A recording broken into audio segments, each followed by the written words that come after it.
Welcome to Mechanic. Today we have a 2011 BMW X3, and we are going over the process to be able to exchange our rear brakes on our vehicle.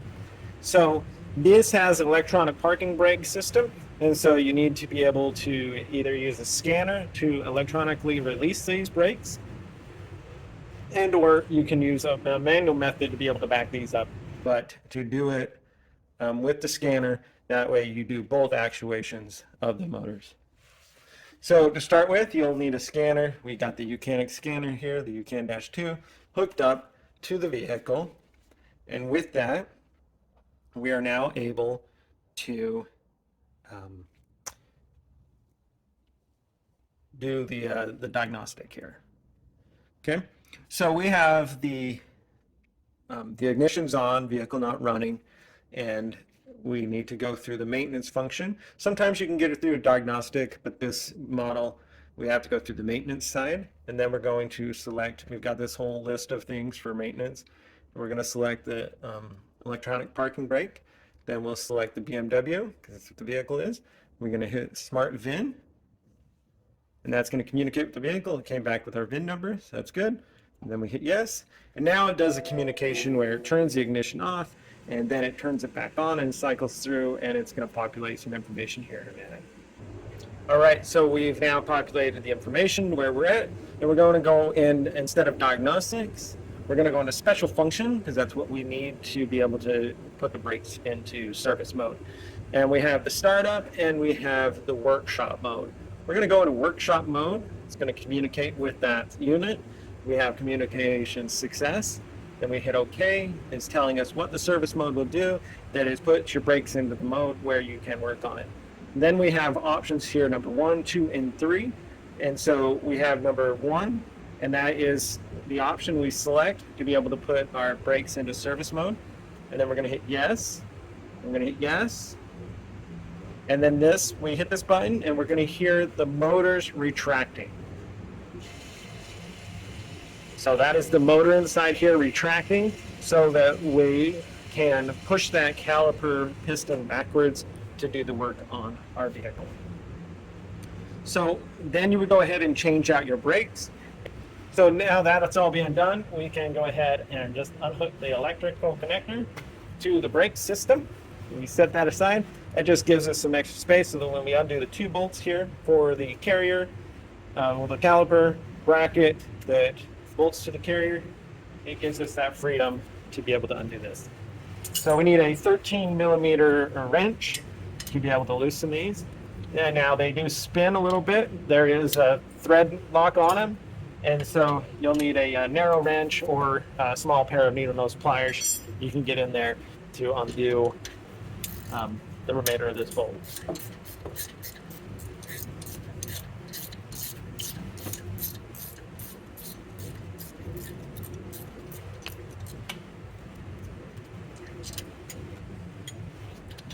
Same thing with the one on the bottom.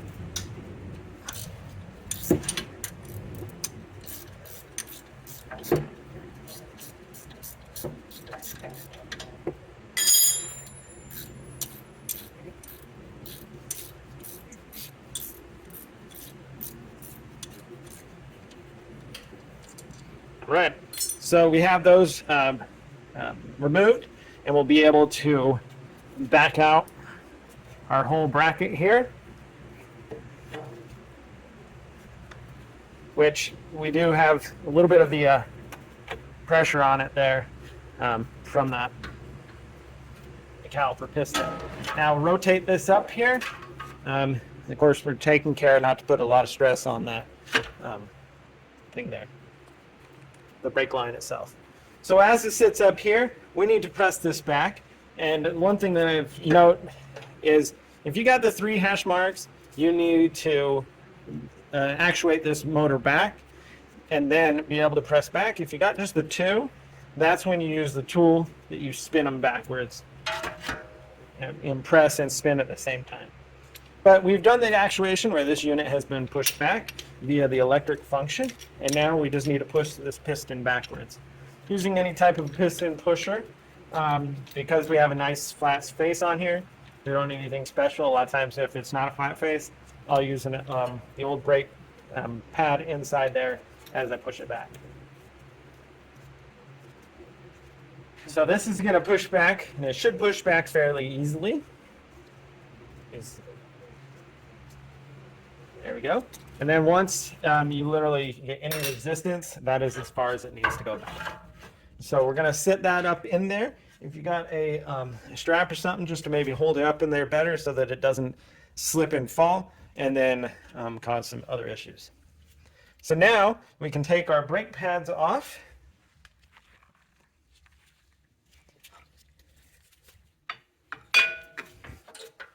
And depending on your kit that you get, you may have new shims. If you have new shims, you're going to use those.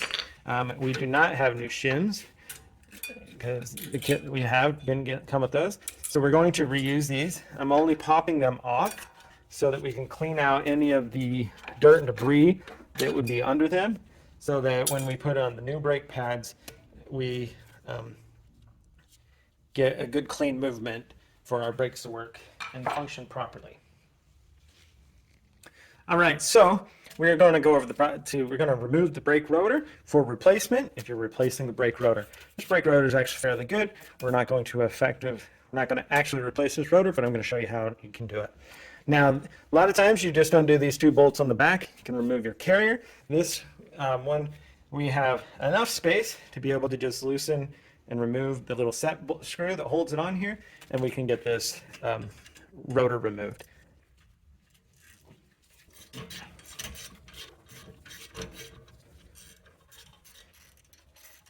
Now again, this isn't always possible with the tight tolerances that you would have with your carrier attached.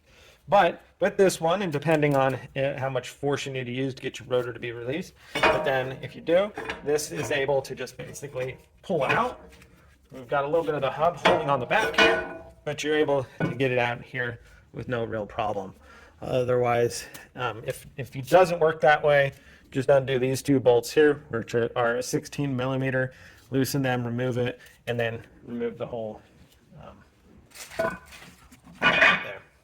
So now we've got that all off. We want to clean off as much of this debris as we can. Now the brake dust is not the best thing you want to breathe, so a good spray of brake cleaner or to be able to wet the dust down. So as you clean it off, it doesn't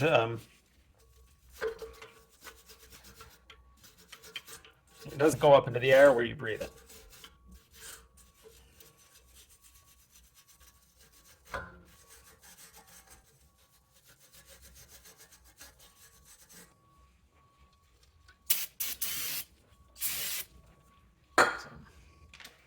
We get that all cleaned off, all the easy debris that's cleaned off there. Now, while we're in this process, we do want to put new grease on these slides. Just being able to pop the little rubber seal there and then be able to clean these, put some fresh grease, and then we can slide it back in there. And so this grease, it's especially formulated, just standard, it's specially formulated brake caliper grease. It's not just but we just put a little bit amount of grease on there, nothing crazy. And then we can take a little bit and put it around where the rubber seal meets there. And that will help it seal and then also keeps the moisture out. And now, again, a little bit.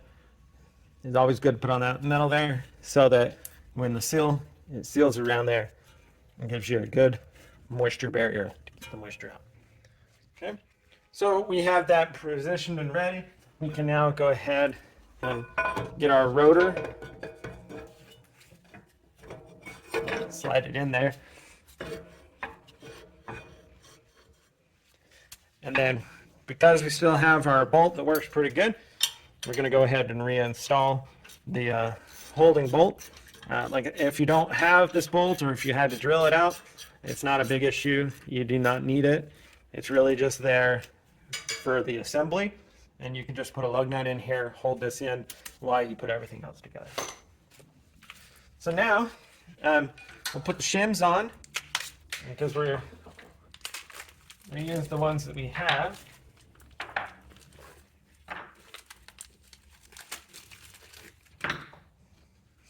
We just clean them off.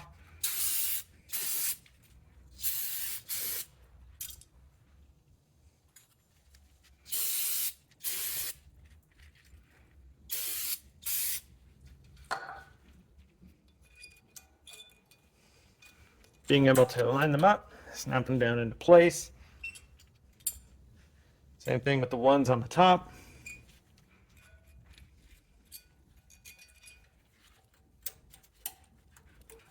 There we go.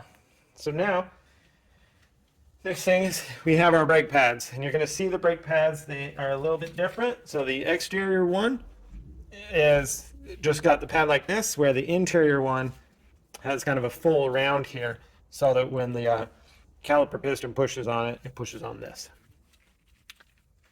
So we're going to line these up in here.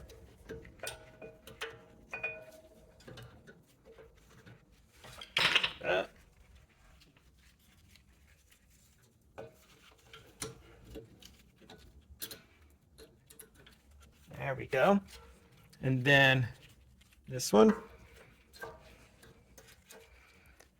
And this side doesn't have the wear sensor, but the passenger side one does, the right side. So you would just be able to remove that sensor and put the new sensor, or put the old sensor back in if you didn't wear it completely down. But just to note that you would do that if you needed to. So now we are ready where we can put our caliper mechanism back on here, sliding it over and inside the bolts there, and then being able to tighten these bolts up and put a teeny drop of some thread locker on there also, just to ensure that everything stays in place.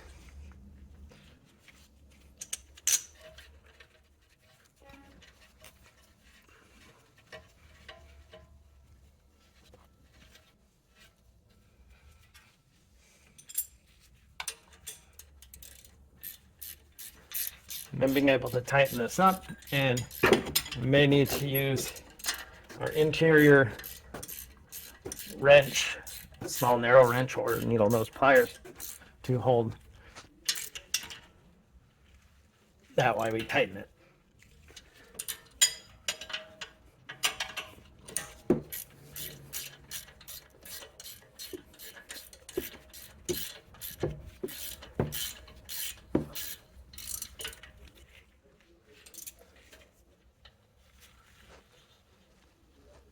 All right, so that's all tightened now and good to go.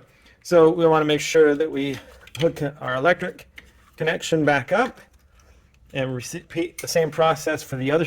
And then after we're done doing that, we need to put it back into operation mode. And the way you do that with this is you hit yes, and then we can hit 2. And so we're going to deactivate the installation process, hit yes, and then it tells us release the parking brake. Is still in installation position, right? So now what we do is we need to go into the vehicle,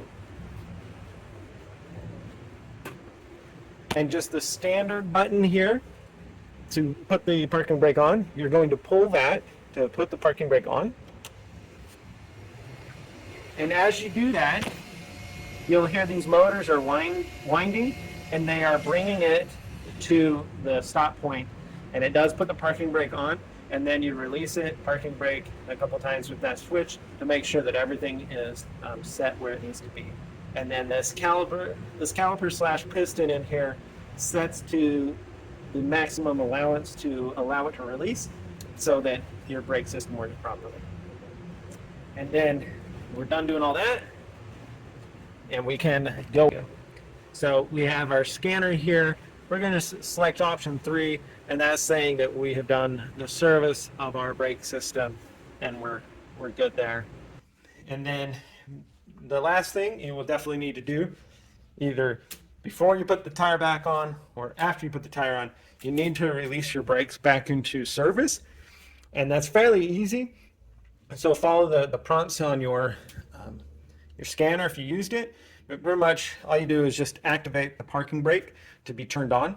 So pulling the switch up, that makes the actuation, close it, and then it backs off.